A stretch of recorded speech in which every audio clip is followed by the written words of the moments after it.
तो my dear students, सुबह की राम राम और जो है जल्दी से जरूर जाए हमारे साथ। और आज ग्रुप डी का जो है हम लोग सेट 36 का डिस्कशन करने वाले हैं। सेट 36 ये जो है हमारा सेट क्या है भाई साहब? तो सेट 36 है ये।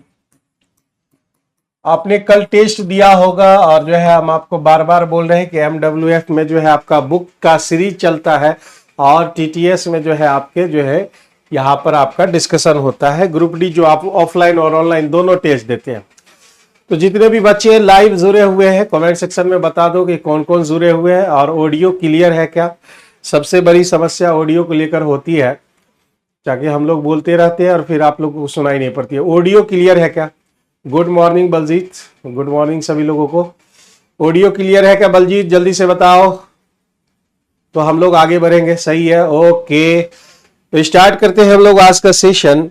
और आज जो है हम लोग का ग्रुप डी का जो टेस्ट जो चला है कल, उसी का जो है हम लोग डिस्कशन करने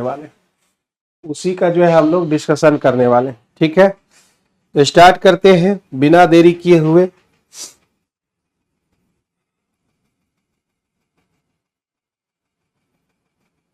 चलिए, तो सबसे पहला हमारा क्वेश्चन क्या है? सबसे पहला क्वेश्चन हमारा इधर चला गया, ये 26 से जुड़ा हुआ है। तो ये तो आपका रीजनिंग है, ठीक है। रीजनिंग इसमें क्यों डाल देते हैं?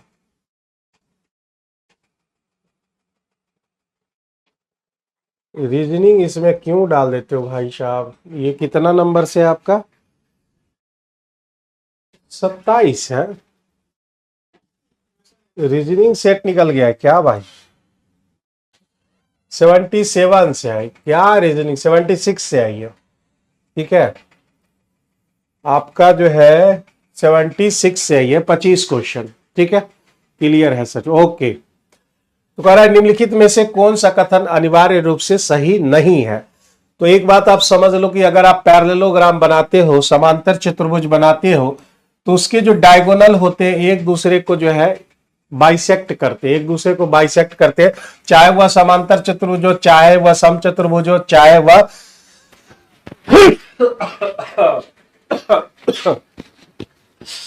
वह समांतर चतुर्भुज हो, पैरेललोग्राम हो, रोम्बस हो या रेक्टेंगल हो, जो है उसका डायगोनल एक दूसरे को समद्विभाजित करता है। ये हर किसी में होता है। लेकिन आप जो है पतंग जब बनाते हो ना मेरे भाई, पतंग जब इस तरफ से बनाते हो, इसका डायगोनल कभी भी बाइसेक्ट नहीं कर पाता है। बाइसेक्ट इसका नहीं करेगा, यानी जो है डी नंबर ऑप्शन आपके नहीं होंगे। तो आपसे पूछा जा रहा है कि कौन सही नहीं है? तो मेरे भाई डी नंबर जो कथन है वह बिल्कुल सही है, वह बिल्कुल सही है। जो भी बच्चे लाइव है उनसे हम अनुरोध कर रहे हैं भाई डेली जो है 8 बजे जुड़िए। और यह जो है आपका ग्रुप डी से रिलेटेड, यानी रेलवे आप समझ लो। ग्रुप डी क्या, रेलवे, NTPC, ग्रुप डी, आप जितने भी रेलवे के एग्जाम है, इधर सेक्शनल ऑफिसर आया है उसका भी जो है इसमें आपका तैयारी हो जाएगा। यह MWF में जो है आपका बुक का सीरीज चल रहा है। बुक सीरीज, बुक के बारे में बताए थे। और TTS में जो है आपका सेट का जो है डिस्कशन होता है, जो कि आपका थर्सडे है, तो आज डिस्कशन हो रहे हैं। आंकड़ों का समांतर माध्य ज्ञात करना है, तो भाई टोटल एफेक्ट्स हमको मालूम करना पड़ेगा। तो इसको गुना कर लो, 5 ये हो गए 15, ये हो गए 50, ये हो गए 15 छक्के 90, ये 20 दूने 40, 25 और ये आपका 90 हो गए। टोटल आपके 90 हो गए। अब टोटल ऐड कर लीजिए, क्योंकि हम लोग मीन बराबर, अरिथमेटिक मीन बराबर क्या पर रखे? सिग्मा FX बटे सिग्मा F, सिग्मा FX बटे सिग्मा F। तो सिग्मा F कितना होगा? 8, 8 6 14, 14 2 16, 16 1 17, 17 3 20। मतलब सिग्मा FX हमारा कितना आ जाएगा? सिग्मा F हमारा 20 आ जाएगा। तो ये हो गए आपके 20। अब बात आ गई सिग्मा FX की, यानी जो है हमको सम चाहिए। 0 5 5 5 हो गए आपके 10, बच गए 1, 9 1 10, 10 2 12, 12 4 16, 16 9 25, 25 5 20, 25 5 30, 30 1 31 हो गए। 300 आपके 10 हो गए। 0 0 खत्म। 31 का आधा तो हर कोई जानता है 15.5 होते हैं। 15.5 आपका जो है ये हो जाएगा 15.5।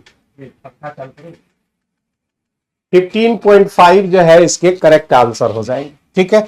आगे बढ़े नेक्स्ट क्वेश्चन की तरफ। छोटे छोटे सवाल है, बस सिंपल सिंपल सवाल है जो आप आसानी से कर सकते हो। 14 दिया हुआ है और आपको इससे जो है 7 आप कॉमन ले लो और कह रहा है tan square theta plus cot square theta. तो ए स्क्वायर प्लस बी स्क्वायर का जो है रूल क्या होता है, तो आप बोलोगे a प्लस बी का whole square minus 2ab। a plus B का होल स्क्वायर माइनस 2ab आपका रूल होता है। तो हम इसे लिख सकते हैं tan theta plus cot theta का whole square minus 2 tan theta into cot theta. ये हमारा रूल हो जाएगा, tan theta into cot theta. तो मेरे भाई 7 हो गया और ये हमारा कितना है 14 दिया हुआ है। 14 का स्क्वायर 196 और 2 गुना 1 क्यों, तो tan theta into cot theta क्या होता है, tan theta into cot theta बराबर 1 होते हैं। तो यहां पर आपके निकल के आ जाएंगे 196 में अगर आप 2 घटा दोगे 194 हो जाएगा। 7 चौका 28, कौन है लास्ट में 8, 2 लास्ट में 8 है। तो 19 सत्य भाई ये तो संभव नहीं है, बचा 1 8 वाला ये, यानी इस क्वेश्चन का आंसर 1358 हो जाएगा। बी नंबर ऑप्शन आपके करेक्ट आंसर हो जाएंगे। रूल आप जानते हो, A square plus B square बराबर ए प्लस बी का whole square minus 2ab। 2 pipe एक टंकी को अलग अलग 60 मिनट और 75 मिनट में भर सकते हैं, अलग अलग भर सकता है। ए जो है 60 मिनट में भरता है, इनलेट पाइप है। बी क्या है 75 मिनट में भर सकते हैं। इसे खाली करने के लिए तली में एक पाइप लगा हुआ है जिसका नाम हम रखते हैं सी, और सी हमारा क्या है आउटलेट पाइप है, आउटलेट पाइप है। तो वह 50 मिनट में जो है भर देता है 50। अच्छा तीनों मिलाकर कह रहा है ना, तो सी एक आउटलेट पाइप है, ए बी और सी यह तीनों मिलकर 50 मिनट में उसे भर देता है। अब हमारे पास एलसीएम लेना है, तो एलसीएम मेरे भाई कितना हो जाएगा, इसका एलसीएम आपका जो है 75 दूनी 150 पर काम चल जाएगा क्या, नहीं चलेगा, 300 पे हो जाएगा आपका, ठीक है। तो 75 से 300 पर 660 से अगर हम भाग दे तो भाई +5 ही हो जाएगा, इनलेट पाइप है। और 75 से करेंगे तो +4, 50 से करेंगे तो +6, ठीक है, 50 6 हो जाएगा आपके। अब आप जरा सा देखो ये दोनों जोड़कर हमारा कितना हो रहा है, तो ये दोनों जोड़कर आपके 9 हो रहे हैं, 5 और 4 9 होते हैं, और ये तीनों मिलकर 6 हो रहा है, तीनों मिलकर 6 हो रहा है। तो इसका क्या मतलब है, तीनों मिलकर 6 हो रहा है। ए का जो है हमको 5 मिला हुआ है, बी का हमको 4 मिला हुआ है, तो सी का कितना होगा, खुद ये दोनों जुड़कर 9 हो रहे हैं और ये 6 हो रहे हैं। इसका मतलब है कि हमको -3 लेने होंगे सी की इफिशिएंसी। तो सी की इफिशिएंसी हमको -3 मिल चुका है। तो हमको यही कह रहा है भाई टंकी की तली में जो पाइप लगा हुआ है मतलब सी, वह पूरी तरह से टंकी खाली करने में कितना समय लेगा। तो मेरे भाई 300 दिया हुआ है, ये सी का जो है टाइम पूछ रहा है, टाइम फॉर सी, उसकी इफिशिएंसी है -3, यानी जो है आपका कितना मिनट हो जाएगा, 100 मिनट हो जाएंगे। 100 मिनट में वह भरी हुई टंकी को जो है कंप्लीटली उसको खाली कर देगा, भरी हुई टंकी को वह कंप्लीटली खाली कर देगा, ठीक है। आगे बढ़े नेक्स्ट क्वेश्चन की तरफ। ये 48 दिया हुआ है और x ग्रेटर देन y दिए हुए हैं। तो आपको हम कितना बार पढ़ा चुके हैं, x y जो होते हैं ऐसे संख्या युग्म, x + y बराबर संख्याओं का योग, संख्याओं का योग बटे HCF आपका होता है। एलसीएम HCF में जब नंबर ऑफ पेयर वाले सवाल आप पढ़ते हो तो संख्या का योग बटे HCF, संख्या का योग कितना है 48 है और HCF कितने हैं 6 हैं।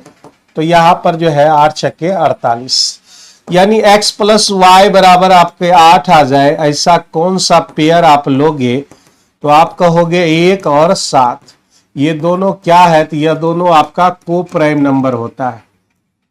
को प्राइम नंबर किसे कहते हैं, तो को प्राइम नंबर ऐसा 2 नंबर होना चाहिए जिसका HCF आपका जो है, जिसका HCF आपके कितने हो जाने चाहिए, 1 होने चाहिए। 7 और 1 HCF 1 ही होगा।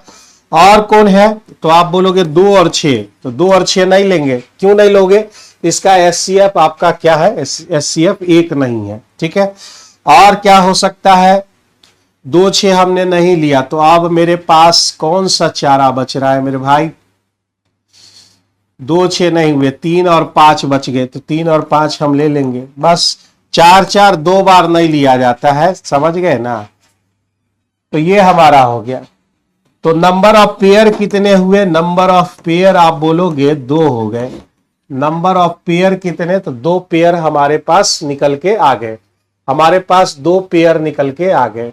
ठीक है, आगे बढ़े। एक घन के संपूर्ण पृष्ठीय क्षेत्रफल और पार्श्व पृष्ठीय क्षेत्रफल, तो बहुत लोग हमेशा सोचते हैं कि ये दोनों एक ही होते हैं, लेकिन जो है total surface area of cube की बारे में बात कर रहे हैं। अगर आप टोटल सरफेस एरिया की बात करो तो उसका 6a² होता है, कर्व सरफेस एरिया की बात करोगे तो 4a² होता है। ये बात हमेशा दिमाग में रखो, ये 4a² बहुत लोग नहीं जानते, ये 6a² को ही ज्यादा जो है जानते हैं। दोनों का डिफरेंस आपको दे रखा है कि ये डिफरेंस हो गया 2a², 40 50, तो 2 से भाग दे दो तो ये 20 25 आ जाएगा। और जिसके अंत में 25 है उसका वर्गमूल निकालना बहुत ही आसान, जिसके अंत में 25 है तो उसका वर्गमूल निकालना बहुत आसान है। 25 का वर्गमूल 5 और इसको 2 कंसेक्यूटिव नंबर्स में तोड़ देने, तो 20 को जो है 2 कंसेक्यूटिव नंबर्स में आप तोड़ोगे तो आप लिखोगे 4 गुने 5, छोटका लिख देना पड़ता है, यानी इसका वर्गमूल कितना आ जाएगा, 45 आ जाएंगे। तो ए बराबर हो जाएगा आपका 45, आपका करेक्ट आंसर होगा, जो कि आपके डी नंबर ऑप्शन में दिए गए। डी नंबर ऑप्शन आपका करेक्ट आंसर हो जाएगा। ठीक है, समझ रहे सारी चीजें। आगे बढ़ते हैं अगले क्वेश्चन की तरफ। तो ये कुछ सेट नंबर 1 में भी बताए थे इसके बारे में। ठीक है, सेट नंबर 1 में भी बताए थे इसके बारे में कि यह जो है आपको करना क्या है इसमें, एक सेकेंड। तो 2 वस्तुओं को 2540 रुपया में खरीदा गया है। ठीक है, तो कॉस्ट प्राइस हम मान लेते हैं कि कॉस्ट प्राइस हमारा, कॉस्ट प्राइस ऑफ ए 100 ए लेते हैं, उसका निकालना आसान होगा, 100 ए ले लेते हैं, और cost price of B 100 B ले लेते हैं। ठीक है, तो अगर इस दोनों को जोड़ दिया जाए 100 ए प्लस 100 बी, तो मेरे भाई कितना हो जाएगा, तो 2540 हो जाएंगे, 2540 हो जाएगा। समीकरण 1 हो गया। बढ़िया क्वेश्चन है भाई साहब। ठीक है, ए को 15% लाभ पर बेचा जाता है, ए को 15% लाभ पर बेचा जाता है, तो आप बोलोगे कितना हो जाएगा हमारा, तो आप 100 ए कॉस्ट प्राइस है और 15% प्रॉफिट पर बेचोगे तो आपका कितना हो जाएगा, 115 ए हो जाएंगे। 25% के लॉस पर बेचोगे तो 100 बी का 25% लॉस मतलब 75 बी हो जाएंगे। और दोनों का डिफरेंस, सेलिंग प्राइस का डिफरेंस कितना है, तो मेरे भाई 109 दे रखा है, 109 दे रखे। समीकरण 1 और 2 को आपको सॉल्व करने पड़ेंगे, समीकरण 1 और 2 को आपको सॉल्व करने पड़ेंगे। और सॉल्व करने के बाद आपको ए का वैल्यू मिल रहा है 10.6 और बी का वैल्यू आपको मिल जाएगा कितना, 10.6 मिलने के बाद 148 मिलेंगे आपको। समीकरण 1 2 को आप लोग सॉल्व कीजिएगा तो ए का वैल्यू 10.6। ठीक है sir, GK GS please. GK GS में अभी टाइम लगेगा भाई साहब, टीचर्स जो है खाली नहीं है, इसलिए उसमें टाइम लग रहा है। ठीक है, तो भाई छठ के बाद ये समस्या आपकी दूर हो जाएगी, बस ध्यान में रखिए। तो ए और बी हमको निकल चुका है, यहां पर एक समीकरण 1 2 को सॉल्व करेंगे तो निकल जाएगा। इस पूरे व्यवहार में प्रतिशत लाभ हानि आपको ज्ञात करना है। तो हमको तो टोटल सीपी हमको पहले से मालूम है, दोनों का टोटल सीपी हमें पहले से मालूम है 2540। अब हमें जो है टोटल एसपी मिल जाए तो मेरा काम हो जाए। तो टोटल एसपी कितना है, किधर गया भाई, 115 ए है। तो टोटल एसपी अगर आप निकालोगे तो 115 गुना 10.6 प्लस 75, यहां पर 75 है, 75 बी, बी का वैल्यू कितना लाए 148। 148 हम यहाँ पे लाए। 115 से गुना करोगे तो 1219, अब प्लस ये हो जाएगा आपका 1110, जोड़ लोगे तो ये हो जाएंगे 29 और ये हो गया आपका 23, 23 29 यहां तक आ जाएंगे। टोटल सीपी 2540 है और टोटल एसपी आपका जो है 2329 आ गया है। तो आपके कितने लॉस हो गए, आपके कितने लॉस हो गए, लॉस परसेंटेज हमें चाहिए। तो 2329 यहां पर हो गया, ठीक है। 10 में 9 घटाओगे 1, यहां पर जो है 3, 3 में 2 घटाओगे 1 और 2, 211 हो गए कितने 2540 में, और गुना 100%। ये थोड़ा सा जो है आपको कैलकुलेटिव हो जाएगा, थोड़ा सा कैलकुलेटिव सवाल हो जाएगा। डी नंबर ऑप्शन जो है इसके करेक्ट आंसर हो जाएंगे, डी नंबर ऑप्शन इसके करेक्ट आंसर हो जाएंगे। एक बार स्क्रीनशॉट इस क्वेश्चन का ले लेना है।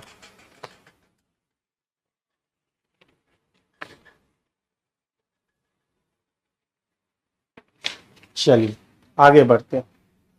ये 82 नंबर था, कैलकुलेटिव था। एक और कैलकुलेटिव सवाल मिलेगा आगे चल के। एक क्रिकेटर का अपनी पहली 7 पारियों में औसत स्कोर, 7 पारी में 28 है। अब जरा सा सोचो, 7 पारी का 28, फिर उसके बाद कह रहा है 3 पारियों का औसत स्कोर 32 आपको दे रखे हैं।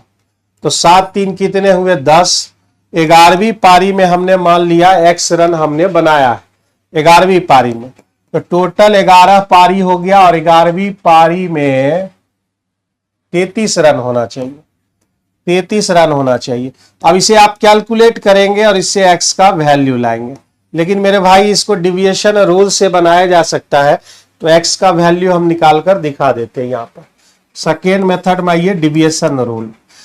11 क्वेश्चन का 11 मतलब नंबर्स के क्रिकेटर 11 पारी का एवरेज आया आपका 33।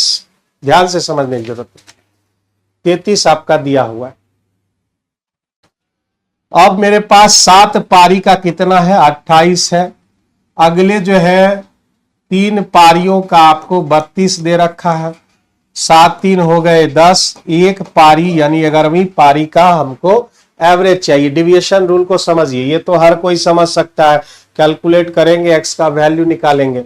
लेकिन जब आप डिविएशन मेथड में आओगे तो सबका एवरेज सेम होना चाहिए। 33 11 का है तो 33 तो हर हालत में सबका होना चाहिए, पहले नंबर का भी, दूसरे नंबर का भी, तीसरे नंबर का भी, इस तरह से 5वें नंबर का भी 33 ही आना चाहिए। तो आप देखो इस 7 नंबर में 28 हो जा रहा है, तो 28 हो जा रहा है, कितने की कमी हो जा रही है, तो भाई 5 की कमी हो जा रही है। 5 की इसमें जो है कमी हो गई है। 5 कितने नंबर पर 7 नंबर पर। तो आपको इतना जितना कमी होता है, जितना आपका एवरेज कमेगा उतना नेक्स्ट को जो है बढ़ाना पड़ेगा, तब जाके वह दोनों बैलेंस में होता है। तो मेरे भाई 5 की कमी, तो आप 5 कितने नंबर पर 7, 7 पचे 35 आपको उसे देना पड़ेगा, क्योंकि एक नंबर पर 5 कम रहा है तो 7 नंबर पर 35 कमेगा, तो आपको दूसरे को 35 जोड़ना होगा। फिर यहां से डायरेक्ट आप यहां चले आइए तो आप देखिए 1 की कमी हो रही है। यहां पर 1 की कमी हो रही है कितने नंबर पर 3 नंबर पर, मतलब 3 जो है हमारा कम हो जाएगा। तो मुझे 3 हमें जोड़ना होगा, 1 गुना 3 हमको जोड़ना होगा। इतना हमारा जो होगा यह कितने नंबर पर होगा, तो 1 नंबर पर, तो उतना नंबर से हमको डिवाइड भी करना होता है। यहाँ 10 नंबर होते तो 10 से डिवाइड करते, 3 नंबर होते तो 3 नंबर से डिवाइड करते। ये हमारा जो है एवरेज होगा, ये हमारा एवरेज 33 प्लस 35 प्लस 3, 35 दूने 70, 1 71 जो है इस क्वेश्चन का करेक्ट आंसर होगा। यानी जब आप सॉल्व कीजिएगा तो x का वैल्यू यहां पर आपको 71 मिल जाएगा। इसको हम लोग कौन सा मेथड बोलते हैं, डिविएशन मेथड, डिविएशन मेथड। ठीक है, अधिकांश सवाल आपके डिविएशन मेथड से बन जाते हैं, लेकिन सब सवाल नहीं बनेगा, अधिकांश सवाल। नेक्स्ट क्वेश्चन, आरोही क्रम में ये पहले से सजाया हुआ है तो घबराने की जरूरत नहीं है। नंबर्स कितने, 1 2 3 4 5 6 7 8, 8 नंबर है। तो 8 नंबर में आपको 3 उधर 3 इधर छोड़ देना होगा। तो 3 नंबर हमने इधर छोड़ दिया, 3 नंबर हमने उधर छोड़ दिया। और इस दोनों भाई साहब को लेकर यानी मीडियन मेरा क्या होगा 17 प्लस n+5/2 आपको करने होते हैं। तो मीडियन पहले से क्वेश्चन में दे रखा है कितना, n-1। 17 5 हो गए आपके 22। 22 को 2 से भागा दोगे 11 प्लस n/2। n/2 को इधर ले आओ और 1 को उधर ले जाओ 12। तो n/2 बराबर 12, यानी n बराबर कितने हो गए, 24 हो गए। n का ही वैल्यू हमको निकालना था, तो n का वैल्यू आपका 24 हो गया। n का वैल्यू आपका 24 हो गया। ठीक है, n/2 ये 1 में 1/2 घटाओगे तो आपका 1/2 ही मिलेगा। ये देखिए सवाल, तो यह कौन सा है, तो यह आपका है, ये तो प्योर रेकरिंग डेसिमल हुआ, प्योर रेकरिंग डेसिमल। ये भाई साहब हो गए इम्प्योर रेकरिंग डेसिमल। मतलब इसमें जो है 9 और 0 आता है, इम्प्योर वाले में 9 0 होते हैं और प्योर वाले में खाली 9 आता है। तो चलिए सॉल्व करते हैं। सबसे पहले पूरी संख्या 1 1 4 5 6 5 और उसको रेकरिंग के पहले वाला घटा देना रहता है। जितने अंक पर रेकरिंग है उतना 9 देना पड़ता है, और पॉइंट के बाद जितने अंक नन रेकरिंग है उतना 0 भी देना पड़ता है। ये पहला वाला हो गया इम्प्योर और प्योर। मेरे बैच में जो बच्चे होंगे वो सारे इस थ्योरी को पढ़ चुके होंगे। और ये 2.67 है, तो मेरे भाई जो है डिवाइडेड यह प्योर में है, 267 माइनस रेकरिंग के पहले घटाना है, कितने अंक पर रेकरिंग है, 2 अंक पर, तो 2 9 से हमको भाग देना पड़ेगा। यहाँ पॉइंट के बाद कोई डिजिट नहीं छोड़ा है तो भाई नहीं देंगे हम, 0 नहीं देना है इसमें। चलिए सॉल्व करते हैं। तो यहां पर घटा देते हैं 0, 6 में 4 गया तो आपका 2, 5 में 1 गया 4, 4 में 1 गए 3, इतना हो गया। और ये 99 0 0 इधर हम घटा दिए 265। अरे क्या आवाज कर रहा है, ओहो 1 0 आपका खत्म हो गया। ठीक है, 1 0 आपके खत्म हो गए। डिवाइड है ये, हम तो माइनस लिख रहे हैं यहाँ पे। तो अब कोई कटेगा क्या, 11 342 बटे 990 और 99 चले गए ऊपर और 265 आ गए नीचे। 99 से अगर हम काट दें तो भाई 10 बार में ये कट गया। इसको काटते हैं 2 बार में, 2 से 5 बार, 2 से 6, नहीं 5 दूने 10, 6 दूने 12, 7 दूने 14, 1, इतना हो गया हमारा। ठीक है,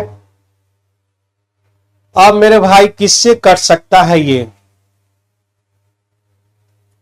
5 से इसको काटो तो कितना बार कटेगा, 265 जितना बार में होगा नहीं ये 5 से कटेगा, उतने बार में ऊपर भी कटेगा। तो 5 और 5 दिए 15, यानी ये 53 बार में कटेगा ना, 53 बार में कटेगा। 53 और गुना कितना से ये कट सकता है, 53 से काटो अगर इसको तो आपका कितना बार में कटेगा।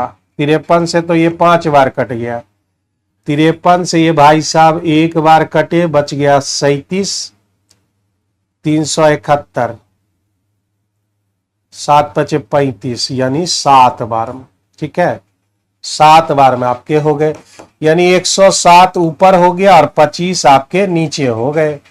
107 ऊपर 25 नीचे, 25 से भाग दोगे 25 चौका 100 और 7 पूर्णांक 25। ये आपके आंसर होंगे C number option. C number option आपके करेक्ट आंसर हो जाएंगे।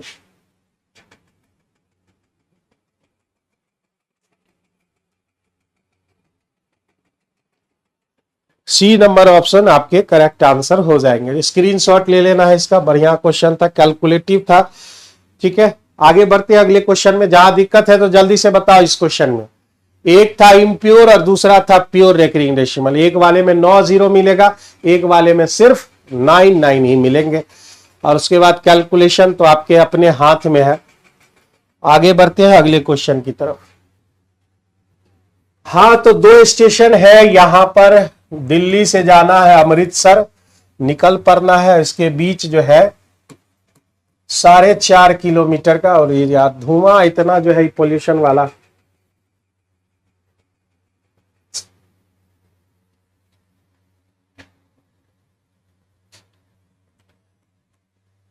एक ट्रेन 4 बजे सुबह सुबह निकल जाती है, किस रफ्तार से? 60 की रफ्तार से, दिखाई दे रहा होगा तुम लोग को। और फिर दूसरी ट्रेन अमृतसर से निकलती है 3:20 में। 3:20 में किस रफ्तार से? 80 की रफ्तार से ना। ये हो गए। अब कह रहा ये दिल्ली से कहां पर जाकर मिलेगा, ये बात आपको पता लगाना।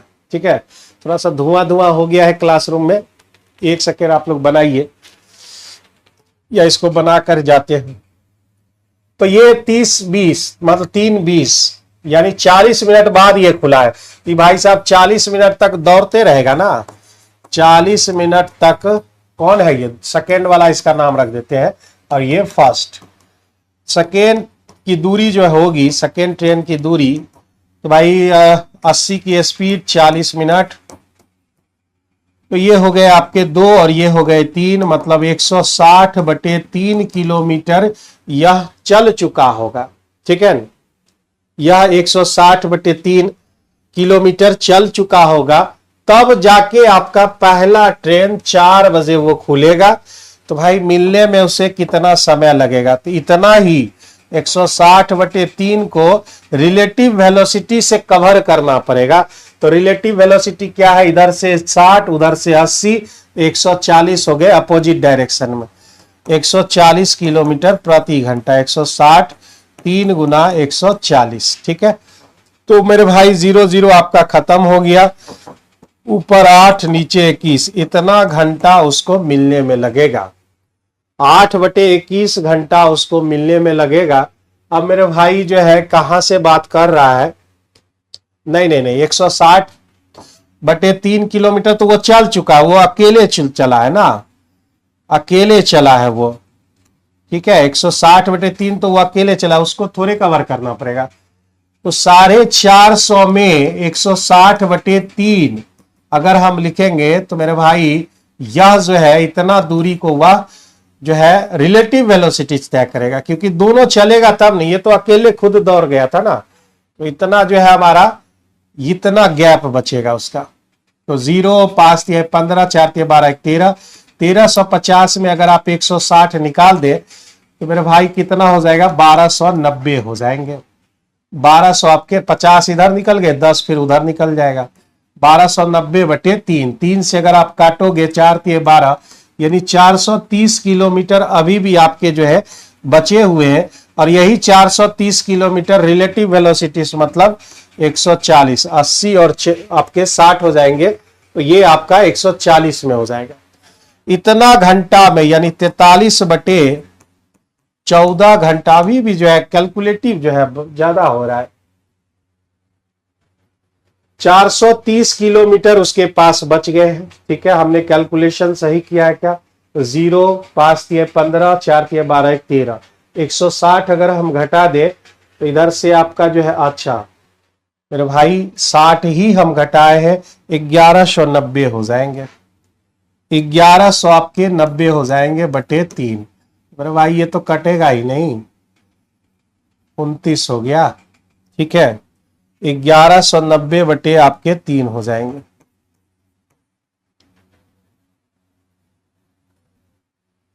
ठीक है, 1190/3 को वह 140 की स्पीड से तय करेगा, यानी 1190 3 गुना 140, तो 0 खत्म। अगर आप 14 से भाग दो तो लग जाएगा क्या? बिल्कुल नहीं लगेगा। 119, 3 से 9 1 10 1 11, ये भी नहीं कट रहा है। 14 से काटे तो 126 तक रह जा रहा है। 8 से नहीं होगा, 112, 7 से नहीं होगा। तो बड़ा ही पेचीदा जो है काम हो रहा है। इतना घंटा उसको मिलने में लगेगा, इतना घंटा उसको मिलने में लगेगा। और दिल्ली से पूछ रहा है तो 60 की स्पीड पकड़ेगा तो वो कटेगा भाई साहब, अप्रॉक्स में आ जाएगा। जरूर कहीं न कहीं हम गलती कर रहे हैं। ठीक है, आप लोग बताइए जल्दी से हम कहाँ गलती कर रहे हैं भाई साहब? हमने तो सारी चीजें जो है आपकी जो है सारी चीजें सेम ले ली है। 4 PM में ये निकल रहा है 60 की स्पीड से, वह भाई साहब जो है 3:20 40 मिनट तक वह, ठीक है 40 मिनट 80 की स्पीड से 160/3 चले गए।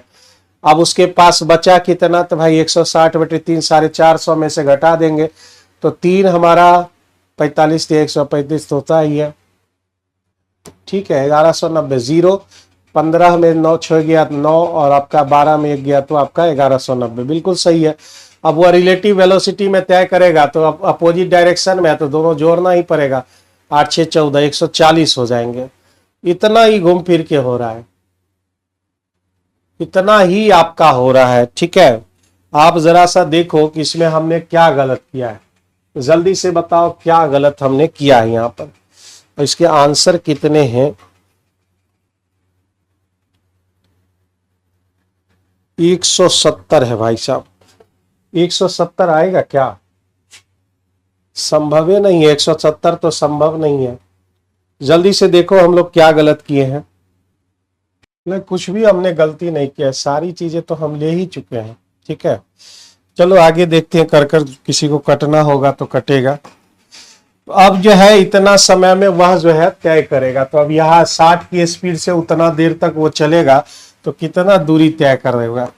सारी चीजें सही है। 119/3 गुना 14 ये हो गया, दूरी बराबर चाल गुने समय, चाल उसकी कितनी है 60 है हमारे पास, ठीक है। तो 3 से अगर हम इसको 20 काट दें, हो गया कट गया, यहाँ पे 10 से इसको काट दिए और ये भाई साहब हो गए 7, ठीक है ये भी हमारा सही है। 7 से कटेगा क्या, ये 7 दूने 14 7 ही कहीं 7 7 ही कहीं 7 हो गए 49 7 49, अरे कट गया भाई। 170 किलोमीटर इस क्वेश्चन का सही आंसर है। 170 किलोमीटर आपके सही आंसर है, ठीक है। एक बार और जो है इसे हम समझ लेंगे दोबारा। सबसे पहले जो है 4 बजे ये भाई साहब 60 की स्पीड से जा रहे हैं और वह 3:20 में 80 की स्पीड से जा रहा है, ठीक है। तो सबसे पहले यह 40 मिनट तक अकेले दौड़ेगा। 40 मिनट में उसने कितना दूरी तय कर लिया, 160/3 किलोमीटर उसने अकेले तय कर लिया। अब मेरे पास रिलेटिव वेलोसिटी में जो दौड़ने के लिए बचा कितना है, 190/3 किलोमीटर अब मेरे पास बचे हैं। ये हो गया आपका 1190/3 और वह जो है 140 की स्पीड से 60 और 80 140 की स्पीड से जाएगा तो आपका इतना जो है घंटा समय लगेगा। अब इतना देर कौन चलेगा, उधर से पूछ रहा है तो 60 की स्पीड तो मेरे भाई 170 किलोमीटर इस क्वेश्चन का करेक्ट आंसर हो जाएगा। 170 किलोमीटर आपके जो है करेक्ट आंसर हो जाएंगे।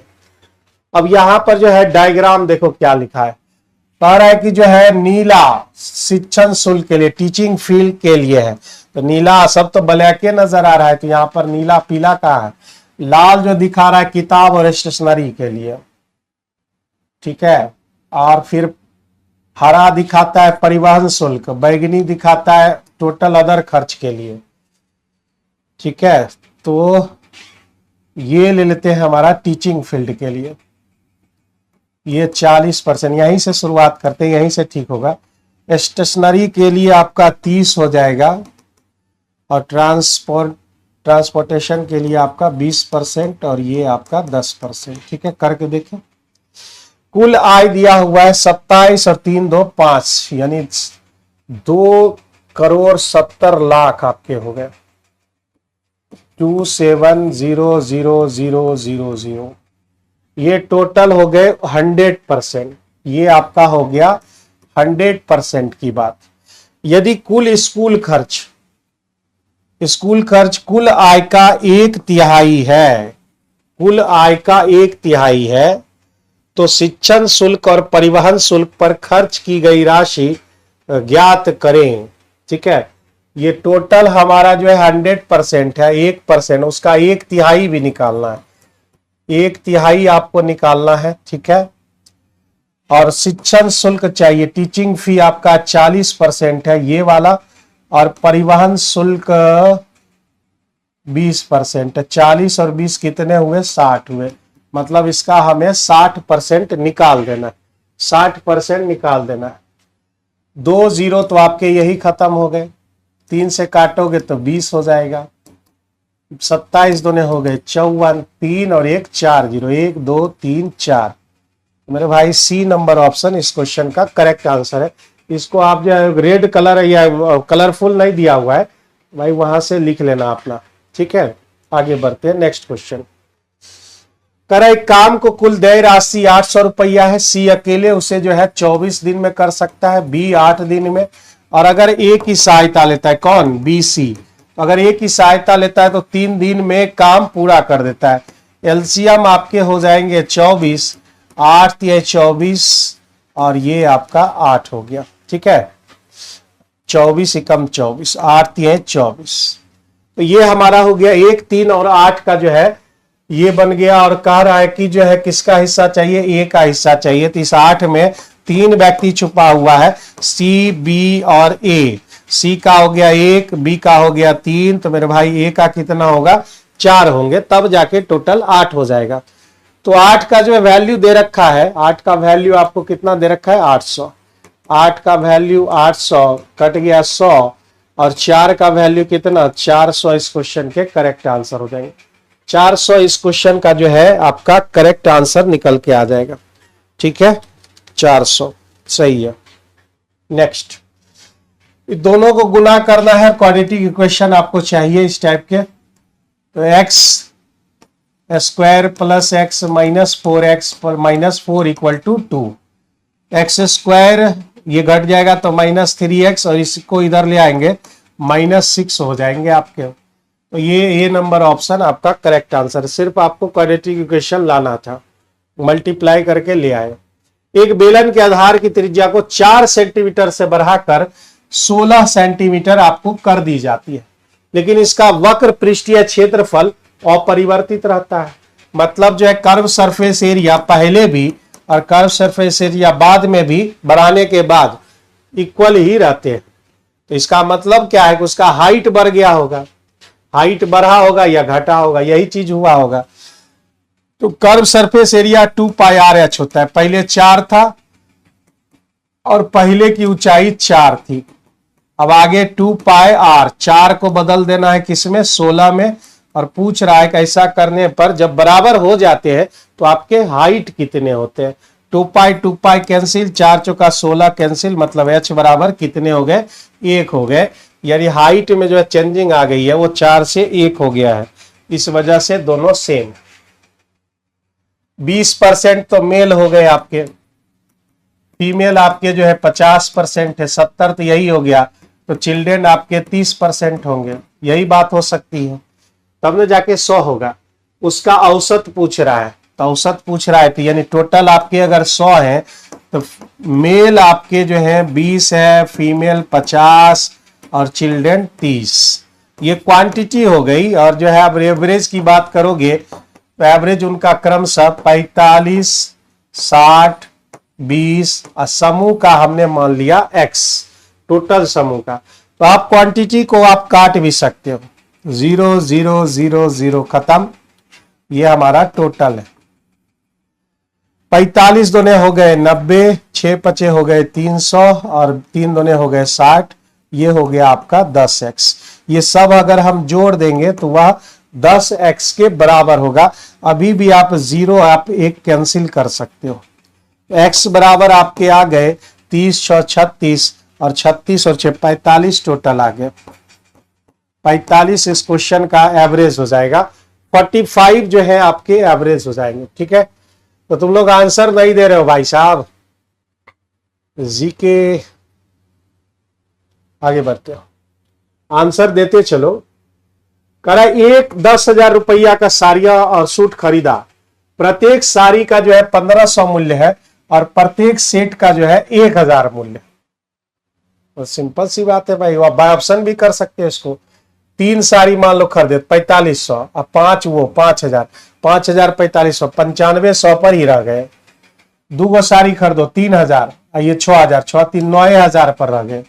5 गो साड़ी 7500 और 3 गो जो है 3000, 75 10,500 चले गए, खत्म। 4 गो साड़ी खरीदो तो 15 चौका हो गया 60, 6000 और 4 गो सूट खरीदोगे तो 4000। यही है वो, यही है, डी नंबर ऑप्शन आपके करेक्ट आंसर होंगे। यानी आपको 4 साड़ियां और 4 सूट खरीदने होंगे।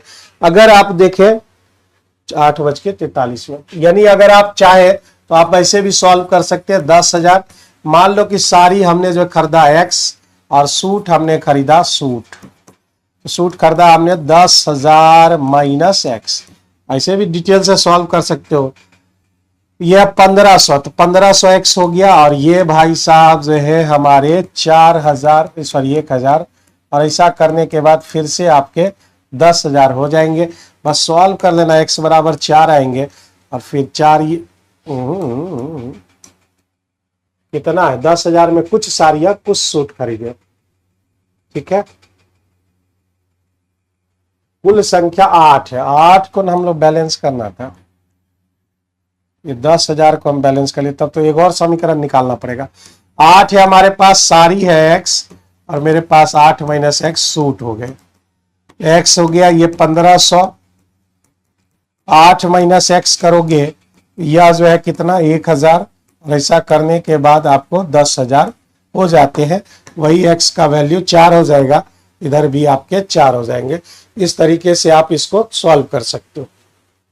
नहीं तो बाय ऑप्शन अभी किए ना, बाय ऑप्शन किए हैं, बाय ऑप्शन ही कर लोगे।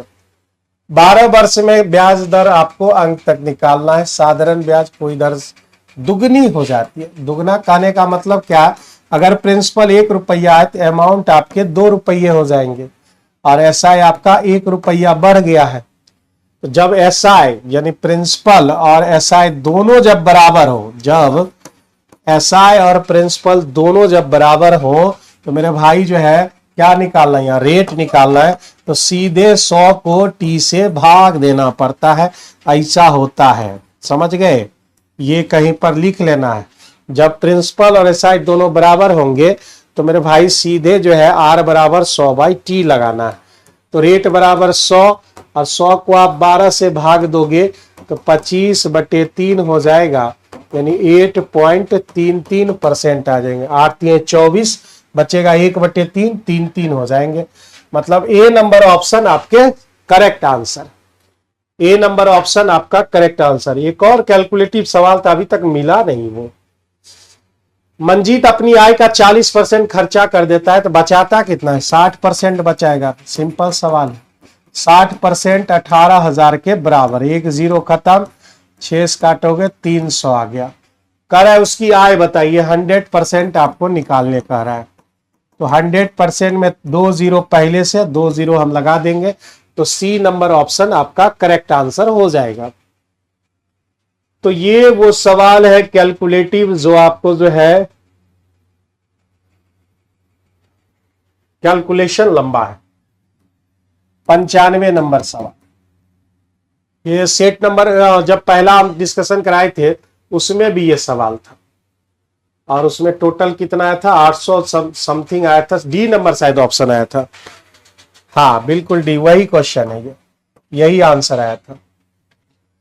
तो कह रहा है कि सचिन पहला पेन फर्स्ट के बारे में बात कर रहा है, वह 630 रुपया में खरीद लेता है, उस पर 70% प्रॉफिट लेता है। मतलब इसका जो है 170% ये मेरा सेलिंग प्राइस हो चुका है। अब सेलिंग प्राइस इतना हो चुका है, अब वह कहता क्या है कि भाई आपको छूट देने होंगे। तो कह रहा है मोल तोल करता है तो कहता है 9% आप छूट दे दो, तो 91% का वो पैसा लेगा, 91% का वह पैसा लेगा। ठीक है, इतनी बातें यहां पर कह रही है। फिर सेकेंड वाले में क्या हो रहा है, सेकेंड वाले में मोल तोल नहीं किया है, सीधे 71% लाभ पर बेच दिया। तो भाई 722 है, 722 और 71% मतलब 171% ये हो गया। इतना हमारा ये हो जाएगा। अब कैलकुलेशन आपको करना पड़ेगा भाई। कैलकुलेशन करने के बाद इसका टोटल आ रहा है 974.61 ये हो जाएगा। ठीक है, तो हमको सिर्फ प्रॉफिट ही निकालना है, तो हम 171% न लेकर सीधे 71% ले लेंगे, तो यह सीधे हमको प्रॉफिट निकल जाएगा। लेकिन इसमें हम ऐसा नहीं कर सकते क्योंकि हमें डिस्काउंट भी लेना है। तो हाँ, ये हमारा सेलिंग प्राइस निकल के आ गया। तो अब जो है हमें प्रॉफिट चाहिए, तो प्रॉफिट में हमको 630 घटाना होगा। 630 हम घटाएंगे तो हमारे पास कितना 61.4 और ये 4 और ये 344.61 आ जाएगा। 344.61 आ जाएगा आपका ये प्रॉफिट पहले वाले का। पहले P1 लिख देते हैं और इसको P2 लिख देते हैं, ठीक है। ये दूसरे वाले का प्रॉफिट कितना आ जाएगा, तो आपके आ जाएंगे 512.62 आ जाएगा। कैलकुलेटिव है इसलिए जो है हम पहले से ही करके लाए हुए हैं। 344.61 और ये आपका जो है 512.62 हो जाएंगे। अब टोटल आप जोड़ लोगे, P1 आपका है 344.61 और P2 आपका है 512.62। जोड़ दो, टोटल हमारा कितना हो जाएगा, तो भाई 3 हो जाएंगे और 6 6 12 23 हो जाएगा, वही 857.23 आपके करेक्ट आंसर हो जाएंगे। इतने आपके जो है करेक्ट आंसर हो जाएंगे। स्क्रीनशॉट ले लेना है, ठीक है। इस टोटल में आपको 3 क्वेश्चन पे स्क्रीनशॉट लेने होंगे। आगे बढ़ते हैं अगले क्वेश्चन की तरफ। ज्योमेट्री से रिलेटेड क्वेश्चन है। ABCD एक समांतर रेखा दिया हुआ है, ठीक है। समांतर रेखा ले लिया हमने AB और एक तिर्यक छेदी रेखा भी दिया हुआ है और तिर्यक छेदी रेखा का नाम है PQ। AB और CD के क्रमशः E पर और F पर जो वह मीट करता है। PEB ये दिया हुआ है आपको 56 डिग्री, ये दे रखा है 56। करा G AB और CD के बीच में कोई G पॉइंट है, इस प्रकार है कि BEG ये यहां मिला दिए, तो यहां पर आपको कितना डिग्री दे रखा है, तो यहां पर आपको 32 डिग्री दे रखे हैं, 32। GFE, G इसका नाम है GFE, उधर ये हमको दे रखा है कितना, तो ये 47 डिग्री दे रखे हैं। EGF निकालना, EGF यानी ये वाला पोर्शन आपको निकालना है। ये आपको इससे बात कह रहा है ऐसा क्वेश्चन में। तो आप जानते हो किसी भी जो है एक लाइन यहां से यहां तक अगर जोड़ेंगे, ये पूरा हमारा कितना बनेगा, तो 180 डिग्री होना चाहिए। लिनियर पेयर है हमारा, तो 180 होना चाहिए। तो ये हो गए 56, ये हो गए 32 और इधर वाला पार्ट कितना होगा, तो 56 32 180 में आपका जो है 56 और 32 आप निकाल दो, तो मेरे भाई 56 और 32 कितने हो गए, तो 88 हो गए। 88 हो गया, 80 निकाल दो, फिर 18 92 डिग्री होगा। तो ये वाला वैल्यू जो है, यानी उसका नाम क्या है, इसका नाम है आपका GEF। GEF आपका कितना 92 डिग्री हो गए, ठीक है। एक त्रिभुज में तीनों कोणों का योग 180 डिग्री होता है।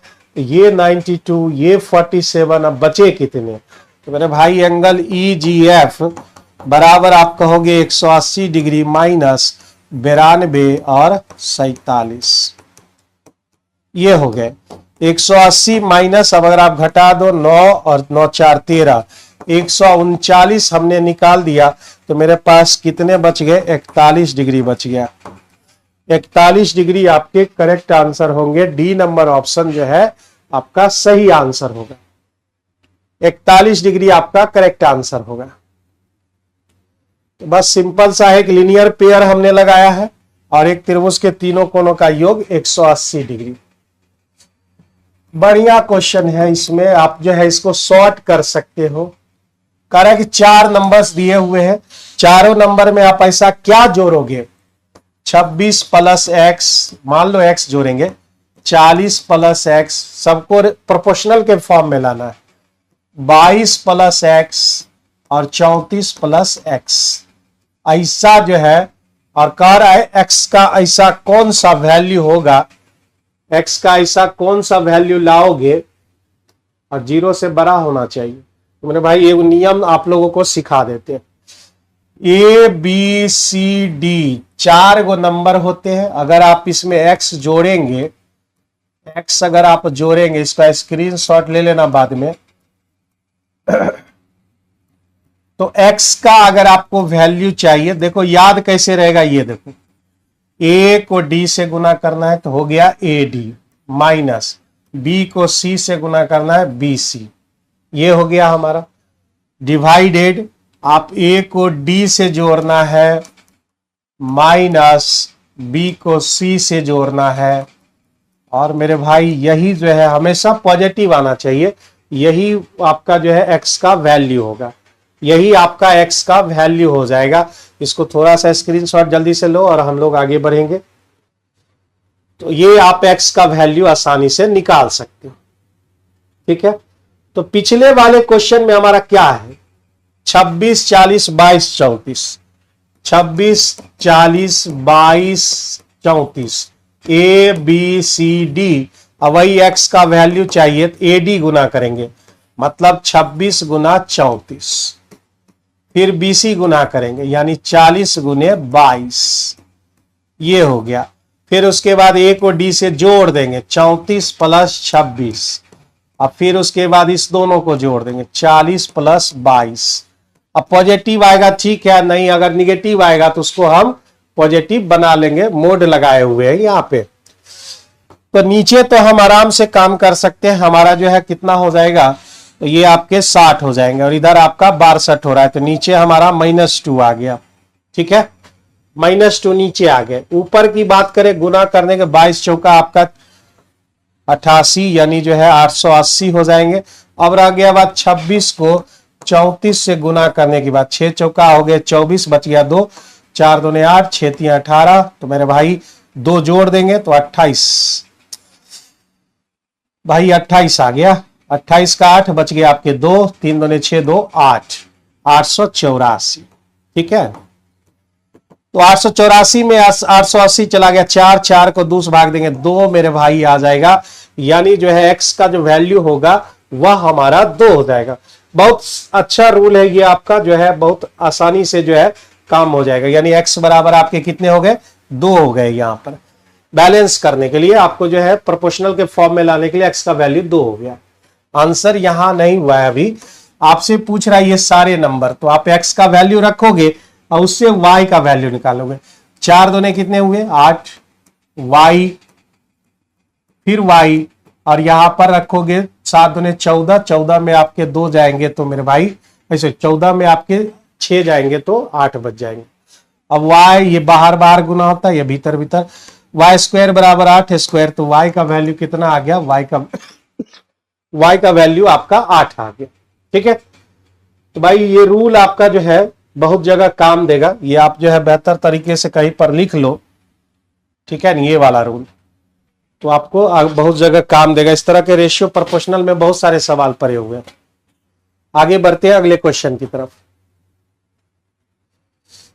10,000 रुपया है, ठीक है। 6,000 घर पर लगा दिया, किराया पर 2500, बिजली बिल पर खर्च कर दिया, बाकी धनराशि लिखना चाहिए तो धनराधि लिख दिया, उसकी मासिक बचत है।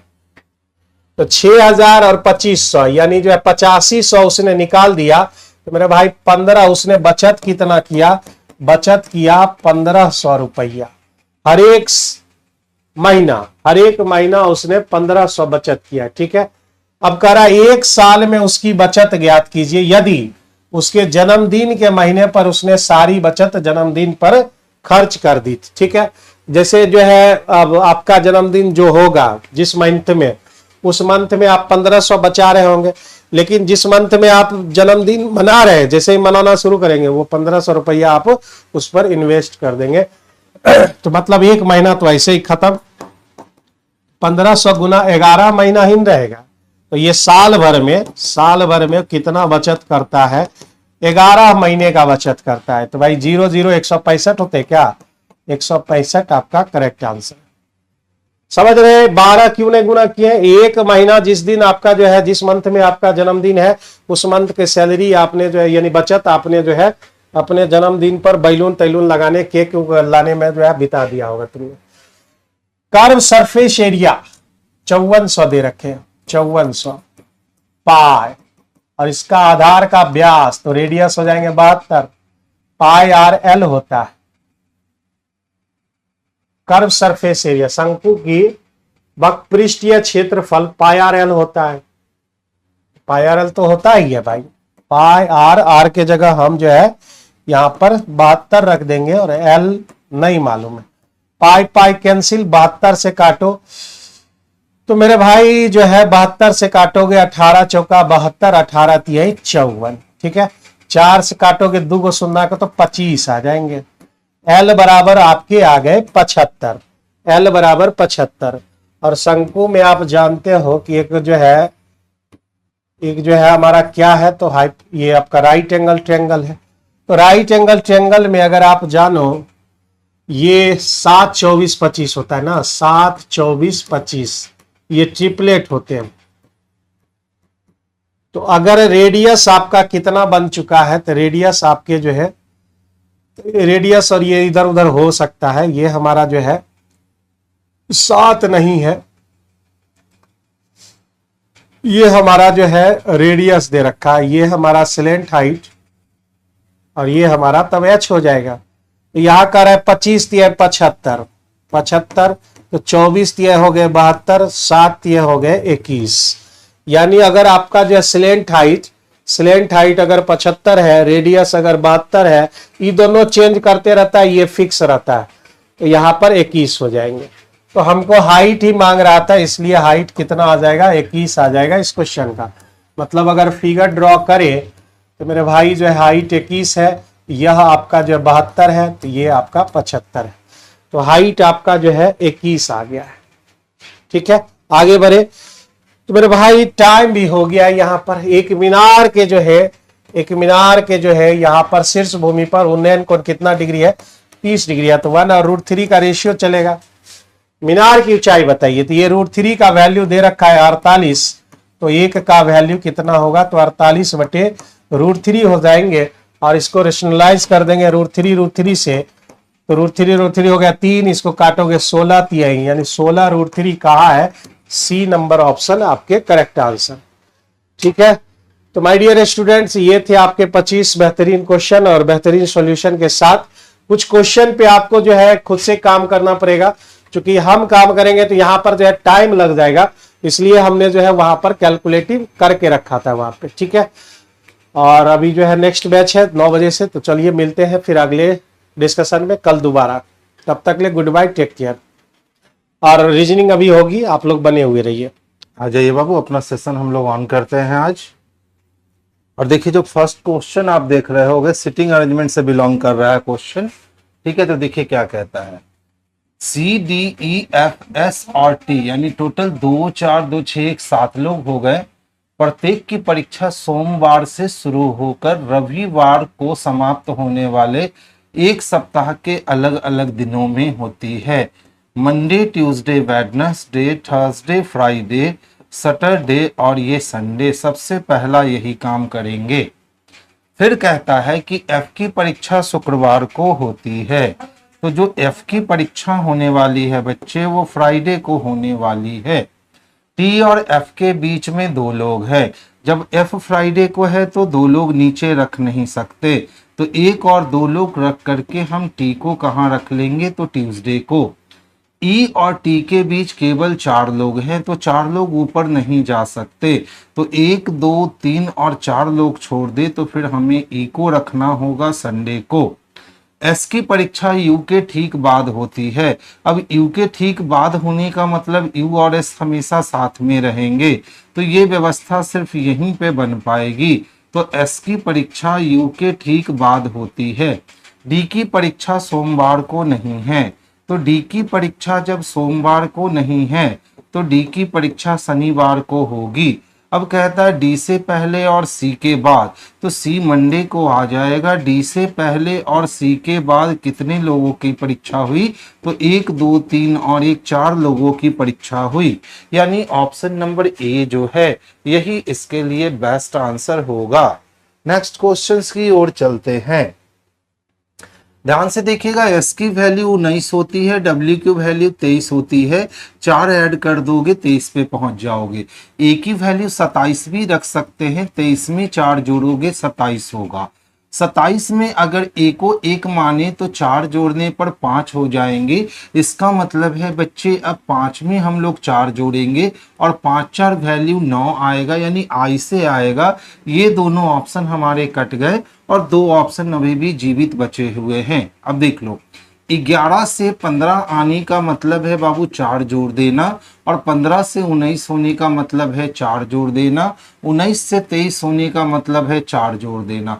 23 में 4 जोड़ोगे बाबू 27 हो जाएंगे, यानी ऑप्शन नंबर ए कट जाएगा और सी हमारे लिए बेस्ट और सबसे परफेक्ट आंसर हो जाएगा। तो आंसर हम लोग बाबू ऑप्शन नंबर सी को लगाएंगे।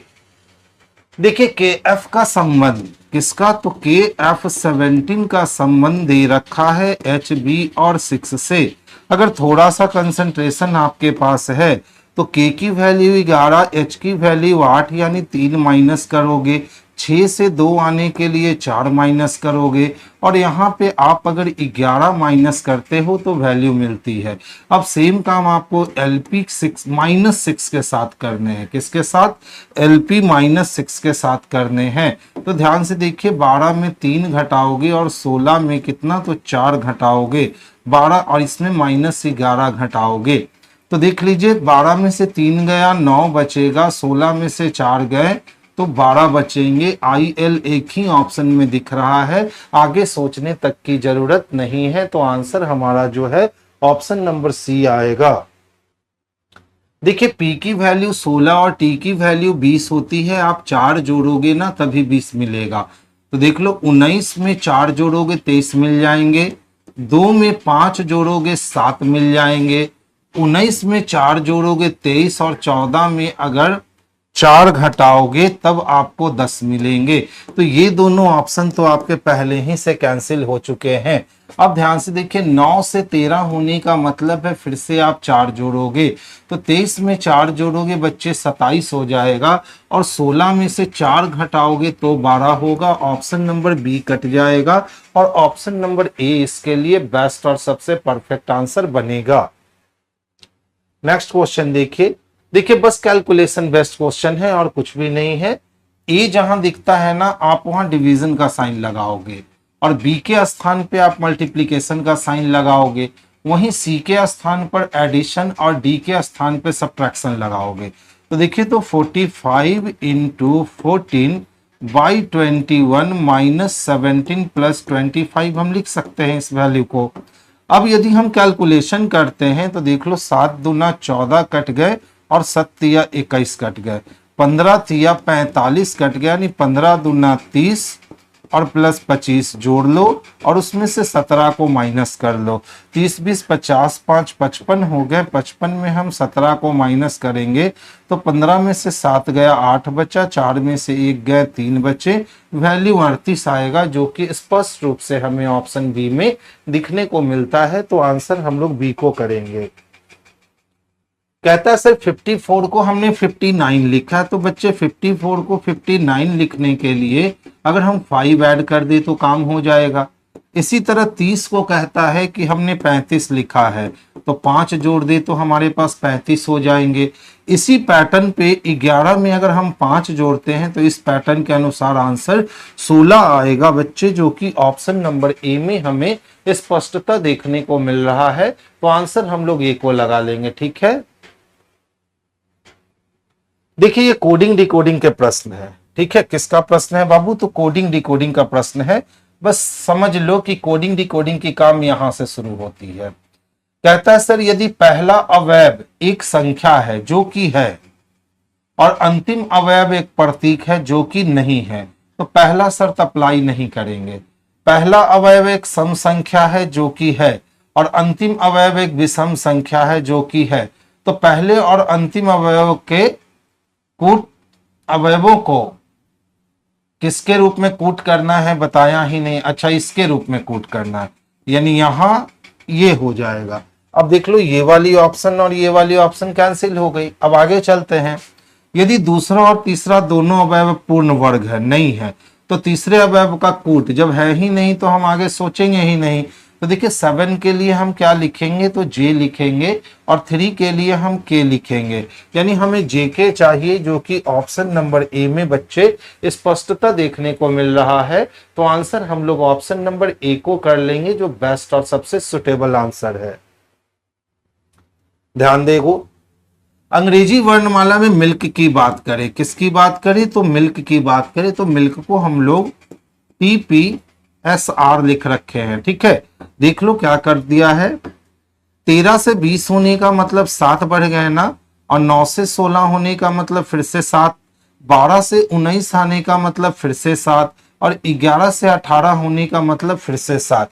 यानी कह सकते हैं कि सर पूरी व्यवस्था में 7 को ऐड कर दिया गया है। अब नेशन के लिए चाहिए बाबू, NATION, नेशन के लिए चाहिए हमें पूरी व्यवस्था में कितने ऐड करने होंगे, तो 7 ऐड करने होंगे।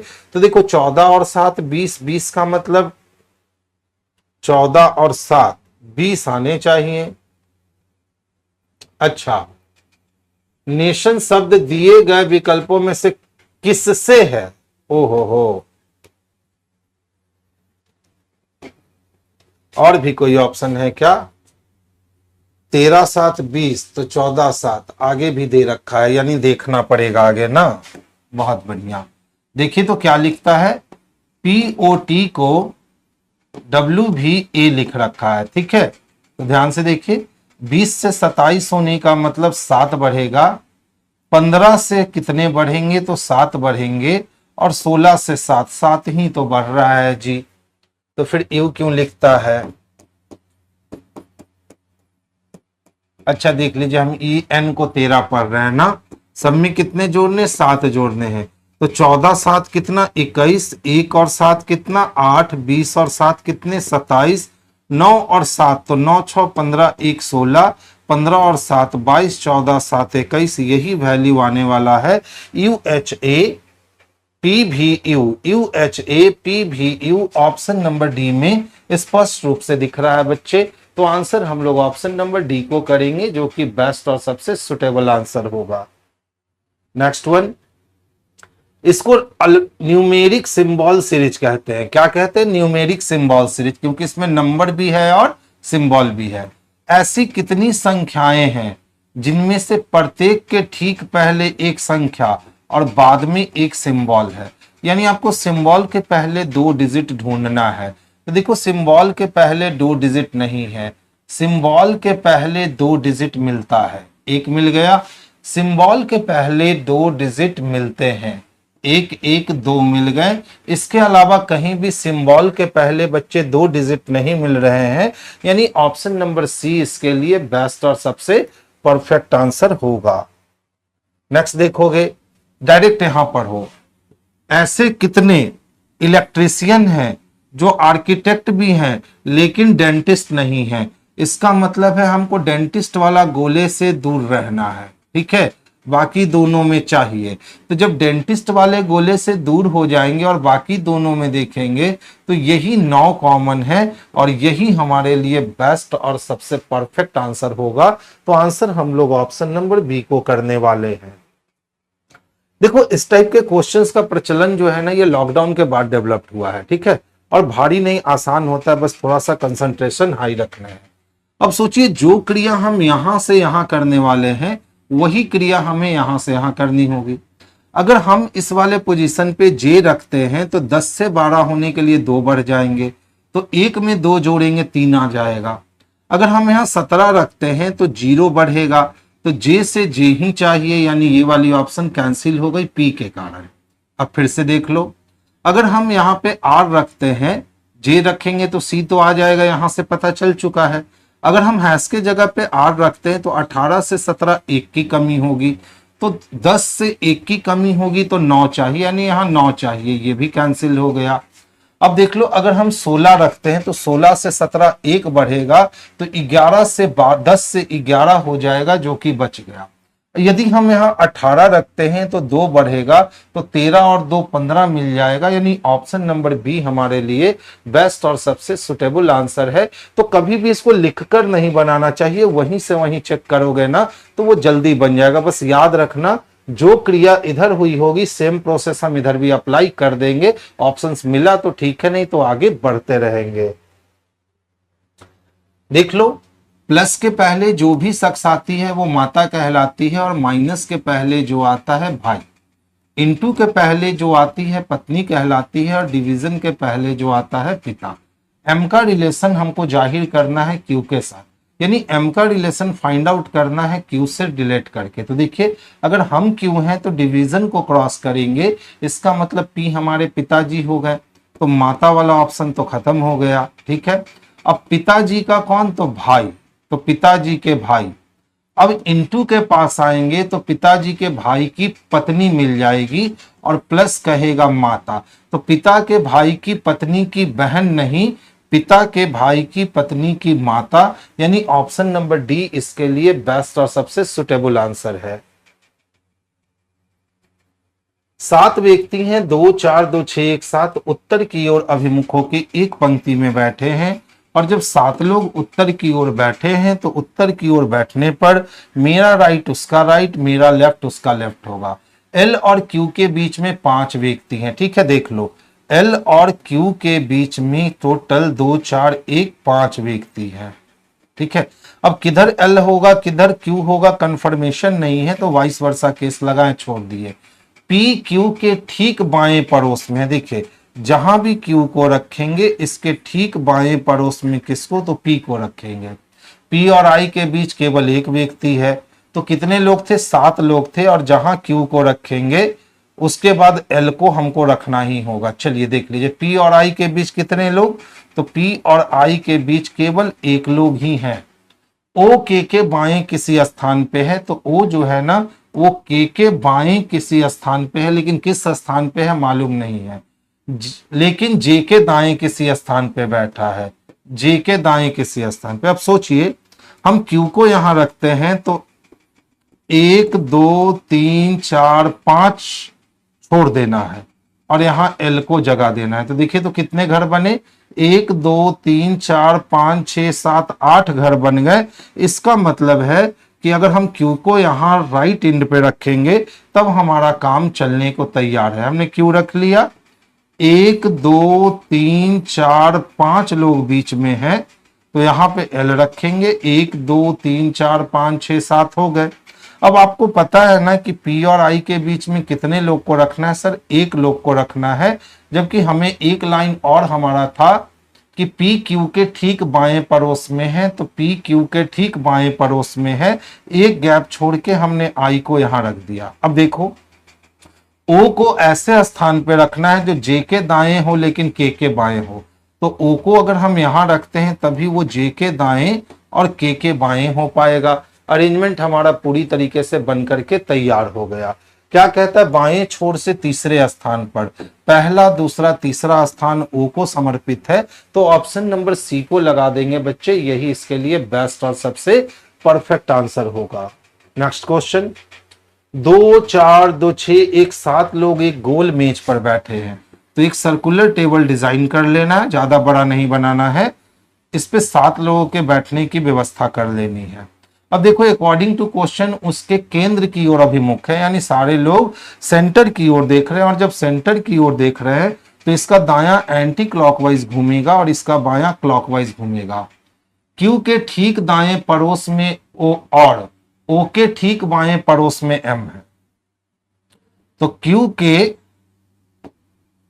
ठीक दाएं पड़ोस में, ठीक है, और ओ के ठीक बाएं पड़ोस में एम है। एन ओ के ठीक दाएं पड़ोस में है, तो एन जो है ना वो के ठीक दाएं पड़ोस में है। पी एल के बाएं पड़ोस में है, तो देखिए एल को यहां रख के पी को यहां भी रख सकते हैं, या एल को यहां रख के पी को यहां भी रख सकते हैं, तो उस लाइन को अभी रहने देते हैं।